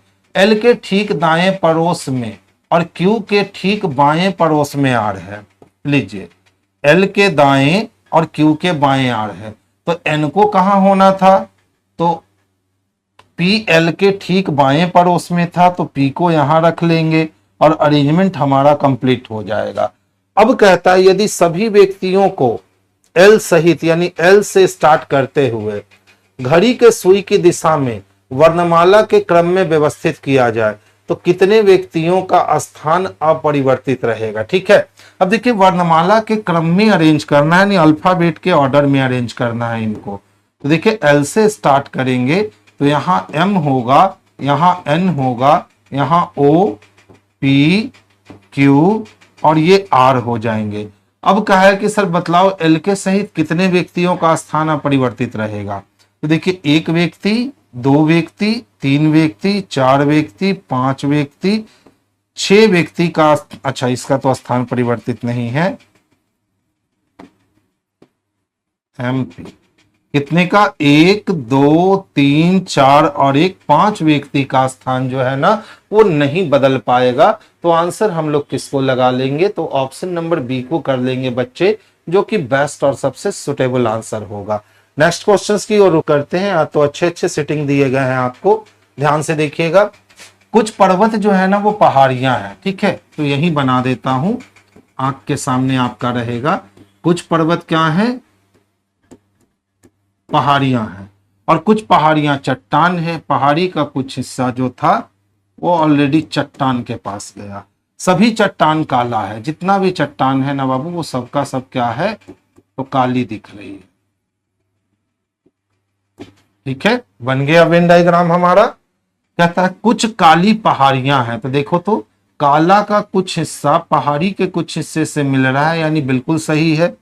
सभी पहाड़ियों का पर्वत होना एक संभावना है, तो बिल्कुल संभावना है। अब ध्यान से समझिएगा, यदि हम लिख दें कहीं कुछ ए बी है, ठीक है, तो अगर हम लिख दें सभी बी का ए होना एक संभावना है, तो ये बात बिल्कुल सही होती है, याद रखोगे। या हमने स्टेटमेंट दे दिया सभी ए बी है, और कंक्लूजन में हमने लिख दिया सभी बी का ए होना एक संभावना है, तो सही होगा। तो हमेशा याद रखोगे, अगर हम पॉजिटिव स्टेटमेंट को रिवर्स करके यानी पलट करके सभी के केस में संभावना लगाएं तो सही हो जाएगा, लेकिन कुछ के केस में संभावना लगाएं तो सही नहीं होगा। तो यहां देखिए, यहां जो कहा गया हमसे कि सभी पहाड़ियों का पर्वत होना एक संभावना है, देख लो पहाड़ी और पर्वत, ठीक है, ये ए और ये बी, जब ये कुछ ए बी है के फॉर्म में है तो सभी बी का ए होना एक संभावना बनता है, यानी कि सभी पहाड़ियों का पर्वत होना एक संभावना बनता है। तो इस चीज को आप याद रखिएगा, आपको बहुत मदद मिलेगी। कुछ चट्टान पर्वत नहीं है, सारे स्टेटमेंट कैसे हैं, पॉजिटिव है, तो पॉजिटिव स्टेटमेंट से निगेटिव कंक्लूजन नहीं निकाल सकते, क्योंकि चट्टान और पर्वत के बीच में बच्चे आईसी इंटरकनेक्शन है, और इंटरकनेक्शन का रिलेशन होने पर पॉजिटिव बोले गलत, निगेटिव बोले गलत, अगर पॉसिबिलिटी बोलता है तो ये बात हमेशा सत्य होती है। तो यहां निगेटिव हम नहीं ले सकते हैं बच्चे, इसीलिए ये गलत है। तो सही कौन कौन है बाबू, तो 1 और 2 अनुसरण करते हैं, यानी option number C is the best answer. तो सी को आंसर कर लेंगे। अच्छा देखिए, 21 में अगर आप 3 की कमी कर दोगे 18 मिलेगा क्या, 18 में 3 की कमी करोगे 15, 15 में 3 की कमी करोगे 12, तो 12 में 3 की कमी करोगे तो 9 मिल जाएंगे, यानी ये वाली ऑप्शन और ये वाली ऑप्शन खत्म। अब देख लीजिए सेकंड प्लेस पे ही डिसीजन हो जाएगा। तो 21 से 2 गया, तो सोचिए 2 को हम 28 कह सकते हैं क्या, तो बिल्कुल कह सकते हैं। तो 21 में 7 जुट गया तो 28, और 2 में 7 जुट गए तो 9, अब 9 में 7 हमने जोड़ा तो 16। अब अगर हम 16 में 7 जोड़ते हैं ना तो वैल्यू 23 मिलता है, यानी W मिलता है। तो ये F वाली बात तो कट गई, और ऑप्शन नंबर बी वाली बात जो है ना वो परफेक्ट रूप से हमारे पास आंसर के रूप में आ गया। तो आंसर हम लोग बी को लगा लेंगे। कितने दोस्त है, 6 दोस्त है। ध्यान से देखिए, कहता है सर सबकी लंबाई अलग अलग है, तो 1 2 3 4 5 और ये 6 दोस्त है। P केवल एक दोस्त से लंबा है, तो P जब केवल एक दोस्त से लंबा है तो P के नीचे केवल एक ही लोग होगा। एस केवल अन्य 3 दोस्त से लंबा है, और एस लंबा तो है लेकिन केवल 3 दोस्त से लंबा है। आर पी से लंबा है लेकिन क्यू से छोटा है। तो आर जो है ना वो पी से तो लंबा है लेकिन क्यू से छोटा है। तो देख लो पी यहां है तो हम आर क्यू को यहां भी रख सकते हैं, या आर को यहां क्यू को यहां, या आर को यहां क्यू को यहां रख सकते हैं। बहुत सारे ऑप्शन है, छोड़ दीजिए, आगे चल दीजिए। यू क्यू से लंबा है, अब देख लीजिए यू भी जो है ना वो क्यू से लंबा है, और जो ही यहां यू आया सारा पत्ता खुल गया। आर को हम 4 नंबर पे रखेंगे, क्यू को 2 नंबर पे रखेंगे, और यू को 1 नंबर पे रखेंगे। कहता है सभी दोस्तों में सबसे छोटा कौन है। तो यहां जिसको हमने यूज नहीं किया है वही सबसे छोटा है, और हमने टी को यूज नहीं किया है, तो टी ही जो है ना बच्चे वो सबसे छोटा है। यानी ऑप्शन नंबर बी जो है यही हमारे लिए बेस्ट और सबसे सुटेबल आंसर होगा। देखिए स्टेटमेंट को पढ़िए, पहले समझिए। हालांकि देश एक्स में fashion brand pick to wear, अब जैसे हमारे यहाँ भी बहुत सारे फैशन ब्रांड चलते हैं, तो वही कोई देश एक्स है जहां फैशन ब्रांड क्या है, तो pick to wear fashion brand का नाम है, बुरी तरह से विफल रहा है। यानी कि देश एक्स में वो सक्सेस फैशन ब्रांड नहीं कर सका। लेकिन यह निश्चित रूप से टी देश जहां जैसे अधिक औसत उम्र वाले देश में भारी मुनाफा कमाएगा। ठीक है, इसका मतलब है कि देश एक्स में पिक टू वेयर पूरी तरह से विफल हो गया। लेकिन स्टेटमेंट कह रहा है कि लेकिन यह निश्चित रूप से देश टी जैसे अधिक औसत उम्र वाले देश में भारी मुनाफा कमाएगा। यानी कि ये टी में तो मुनाफा कमा सकता है लेकिन एक्स में मुनाफा नहीं कमाया। लेकिन टी में मुनाफा क्यों कमा सकता है, तो अधिक औसत उम्र वाले देश से, यानी कि जहां की पॉपुलेशन की जो औसत आयु है ना वो अधिक है। ठीक है, अब देखिए क्या कहता है, देश एक्स की तुलना में देश टी में अधिक उम्र वाले लोगों का प्रतिशत अधिक है। ठीक है, हम ये 100% सियोरिटी के साथ तो नहीं कह सकते। पिक टू वेयर आमतौर पर युवाओं की ड्रेसिंग को पसंद के अनुरूप नहीं है। हम ये बिल्कुल कह सकते हैं कि सर देश एक्स में क्यों नहीं चला था, तो इसलिए नहीं चला था कि पिक टू वेयर आमतौर पर युवाओं की ड्रेसिंग सेंस पे केंद्रित नहीं था, इसीलिए वो टी देश में अच्छा हो जाएगा क्योंकि वहां अधिक औसत उम्र वाले लोग रहते हैं। ठीक है, तो इससे ये नहीं पता चलेगा कि देश एक्स की तुलना में देश टी में अधिक उम्र वाले लोगों का प्रतिशत अधिक है। प्रतिशत अलग चीज होता है और संख्या अलग चीज होती है। तो हम लोग केवल 2 का अनुसरण करेंगे, और केवल 2 किस में दे रखा है बच्चे, तो ऑप्शन नंबर सी में दे रखा है। तो आंसर हम लोग ऑप्शन नंबर सी को कर लेंगे। 3 जनवरी 2006 को मंगलवार था, तो 15 जून 2010 को जाना। देख लो भैया, जनवरी होता है 31 दिन का, और 3 दिन खत्म कर दिए, 28 दिन बच गया यानी 0। फरवरी देगा 0, मार्च अप्रैल मई को मिला दोगे ना तो मिलेगा, फरवरी के बाद मार्च अप्रैल मई को मिला दोगे तो मिलेगा 1, और जून में 15 है, इसका मतलब 7 दूना 14 कट गया 1। 2006 से 2010 जाने में हमें टोटल 4 साल लग जाएंगे, और एक ही लीप ईयर प्राप्त होगा। 4 1 5 5 1 6 6 1 7 कट करके शेषफल बच गया 0। यानी ट्यूसडे में आपको 0 दिन ऐड कर देने हैं, और फिर से ये ट्यूसडे ही हो जाएगा। ऑप्शन नंबर ए को ही आंसर कर लीजिए, यही आपके लिए परफेक्ट और सबसे सुटेबल आंसर है। तो आंसर हम लोग बच्चे किसको लगा लेंगे, तो ऑप्शन नंबर ए को लगा लेंगे। देखिए CONFIRM कन्फर्म के सभी अक्षरों को वर्णमाला के अनुसार पहले व्यवस्थित कीजिए। तो जब वर्णमाला में व्यवस्थित करोगे तो सबसे छोटा C, C से बड़ा F, F से बड़ा I, I से बड़ा M, M से बड़ा N, N से बड़ा O, और सबसे बड़ा R। अब कहता है कि इस प्रकार बने नए शब्द में बाएं से चौथा अक्षर यानी M और दाएं से दूसरा अक्षर यानी O के बीच अंग्रेजी वर्णमाला में कितने अक्षर होते हैं। तो देखो तो MNOP, M और N के बीच कितने अक्षर होते हैं, तो 1 अक्षर होते हैं। ऑप्शन नंबर ए को ही आंसर करेंगे, यही हमारे लिए बेस्ट और सबसे परफेक्ट आंसर होगा। 8 व्यक्ति हैं, एक आयताकार मेज पर बैठे हैं। तो सबसे पहले एक आयताकार मेज बनाएंगे, इस पे 8 लोगों के बैठने की व्यवस्था करते हैं। अब देखिए कहता है आयताकार मेज के परिधि पर मेज के केंद्र की ओर मुख करके इस प्रकार बैठे हैं कि उनमें से 4 लोग कोने पर हैं जबकि अन्य 4 भुजाओं के मध्य में हैं। इन 8 व्यक्ति में 3 महिला हैं जो एक दूसरे के ठीक बगल में नहीं बैठी। ठीक है, तो 8 में से 3 महिला हैं और बगल में महिला नहीं बैठेगी। यू जो कि एक महिला है भी और डब्लू दोनों के बीच में है। चलिए, यू जो कि एक महिला है और भी और डब्लू के बीच में है। अब याद है इसने कहा था कि 3 महिला हैं जो एक दूसरे के बगल में नहीं बैठ सकती, तो यू जब महिला है तो भी और डब्लू को पुरुष बनाना होगा क्योंकि 2 महिलाएं बगल में नहीं बैठ सकती। क्यू एस और भी दोनों के बगल में है, तो क्यू किसके बगल में है, तो एस और भी दोनों के बगल में है।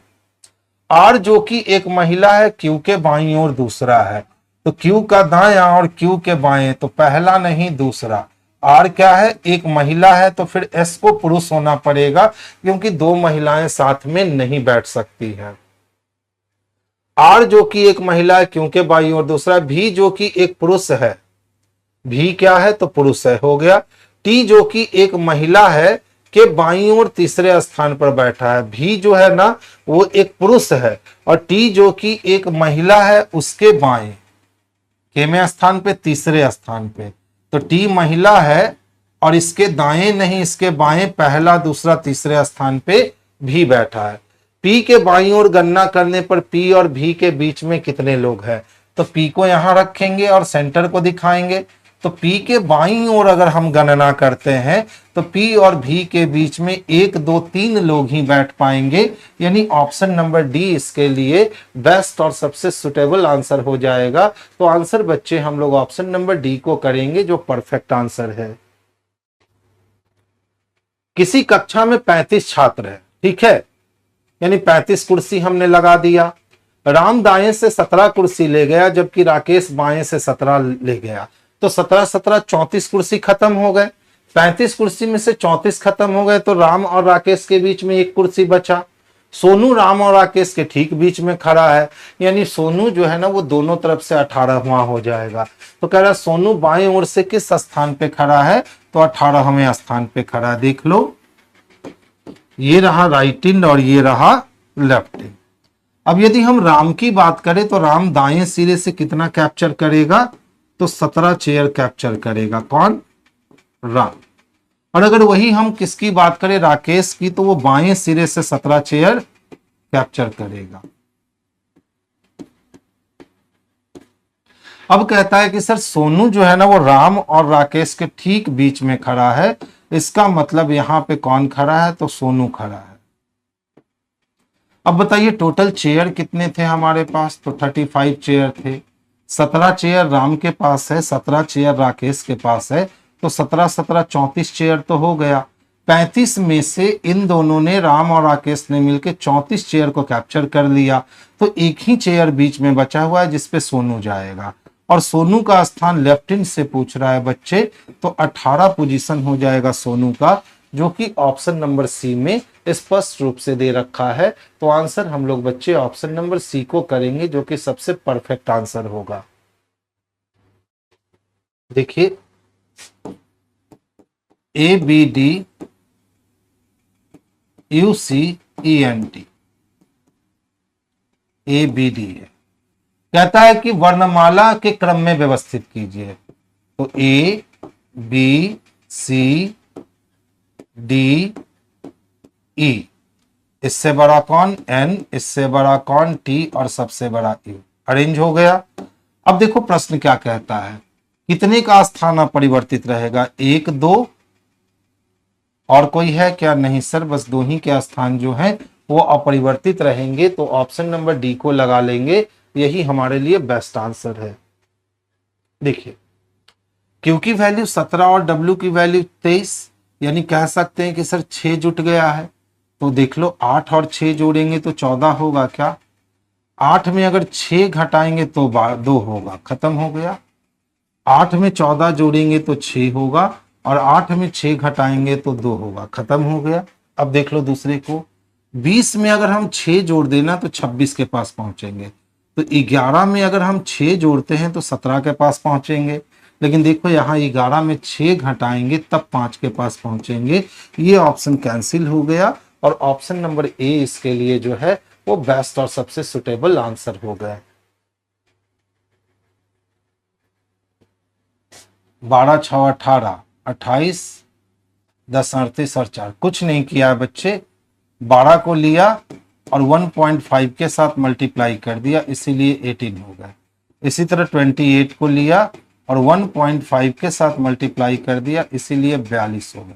तो सेम काम क्या करेंगे, 10 को लेकर 1.5 के साथ मल्टीप्लाई कर देंगे, हमारा प्रोडक्ट जो है वो 15 निकल जाएगा, जो कि ऑप्शन नंबर बी में स्पष्ट रूप से देखने को मिल रहा है। तो आंसर बाबू हम लोग ऑप्शन नंबर बी को कर लेंगे। देखिए कहता है सर y जो है ना वो ग्रेटर है i से, तो y से i का रिलेशन अगर हम देखने जाते हैं तो ग्रेटर और लेसर के बीच में रिलेशन बनता ही नहीं है, क्योंकि यहाँ चाइना वॉल बना, तो ये गलत हो गया। अब कहता है सर p ग्रेटर है किससे, p इक्वल है t से, तो देख लो p से t तक आने में चाइना वॉल को हम क्रॉस नहीं कर सकते हैं। ऐसे भी अगर हम ध्यान से देखें तो t के पास ग्रेटर इक्वल है और ग्रेटर इक्वल के रहते इक्वल टू का कोई औकात नहीं है। अब कहता है सर u जो है ना वो ग्रेटर है p से, तो फिर से देख लो u को क्या होना है, लेसर होना है p से, तो ये भी गलत हो गया। अब जब इतने कट गए तो इकलौता कौन बच गया, तो डी नंबर, डी को सही कर लीजिए, उसको चेक करने की जरूरत बिल्कुल नहीं है। देखिए एक निश्चित कोड भाषा में एवॉइड की बात करें तो 8 5 3 9 और 5 लिखता है। इसी तरह से मल्टी की बात करें 5 6 6 7 9 लिखता है। ठीक है, किसके लिए चाहिए, इवेंट के लिए चाहिए। चलिए आ जाइए। देखिए सबसे पहले तो हमारे पास ई है नहीं, ठीक है, तो हमें समझने की कोशिश करनी होगी कि भैया ऐसे क्यों लिखे हो। तो देखिए आई के लिए यहाँ 9 लिखा है और आई के लिए यहाँ भी 9 लिखा है, तो आखिर 9 लिखने के पीछे रीजन क्या है। यू को यहाँ 6 लिखा है लेकिन एल को भी यहाँ 6 लिखा है, तो इसके पीछे का रीजन क्या है। तो सबसे पहले हम रीजन को समझने की कोशिश करते हैं। तो देख लो रीजन बड़ा आसान है। ए का अपोजिट होता है जेड, जेड का वैल्यू होता है 26, दोनों को आपस में जोड़ेंगे तो मिल जाएगा 8। बी का अपोजिट होता है ई, ई का वैल्यू होता है 5। ओ का अपोजिट होता है एल, एल का वैल्यू होता है 12, दोनों को आपस में जोड़ेंगे तो 3 मिल जाएगा। आई का अपोजिट होता है आर, आर की वैल्यू होती है 18, दोनों को आपस में जोड़ेंगे तो 9 मिल जाएगा। डी का अपोजिट डब्ल्यू होता है, डब्ल्यू की वैल्यू होती है 23, अगर दोनों को आपस में जोड़ेंगे तो 5 मिल जाएगा। यानी अपोजिट वाले के टोटल वैल्यू को जोड़ करके डिकोडिंग तैयार किए गए हैं। सेम काम कर दो। ई का वैल्यू होगा भी, और भी का मतलब 22, 22 का मतलब कितना 4। भी का वैल्यू ई, ई का मतलब 5, 22 का मतलब 4। एन का एम, एम का वैल्यू 13, 13 का मतलब 3 और 1 4। टी का वैल्यू जी, जी के लिए हो जाएगा 7। 45 44 7 चाहिए, ढूंढ लो 45 44 7 कहाँ है, तो ऑप्शन नंबर डी में दे रखा है। तो ऑप्शन नंबर डी इसके लिए बेस्ट आंसर है। बहुत दिन के बाद इस लेवल का क्वेश्चन कोडिंग डिकोडिंग में देखने को मिला, अच्छा वाला क्वेश्चन है। ठीक है, जो भी लेटर है उसके अपोजिट वैल्यू को अगर डबल डिजिट में आया तो जोड़ कर लिखता है, सिंगल डिजिट में आया तो सेम वैल्यू को लिख देता है। अल्फा न्यूमेरिक सिंबल सीरीज है। उपर्युक्त श्रृंखला में ऐसे कितने अक्षर हैं यानी लेटर हैं जिनके ठीक पहले एक लेटर है और ठीक बाद एक संख्या है, यानी 2 लेटर के बाद हमें डिजिट तलाशने हैं। तो देखो 2 लेटर के बाद सिंबल है, 2 लेटर के बाद यहां डिजिट मिलता है, 2 लेटर के बाद डिजिट मिलता है, 2 लेटर के बाद सिंबल है, यहां भी 2 लेटर के बाद डिजिट मिलते हैं, यानी 3 ऐसे ऑप्शन बनेंगे जो कि ऑप्शन नंबर डी में हम स्पष्ट रूप से देख सकते हैं। लास्ट क्वेश्चन था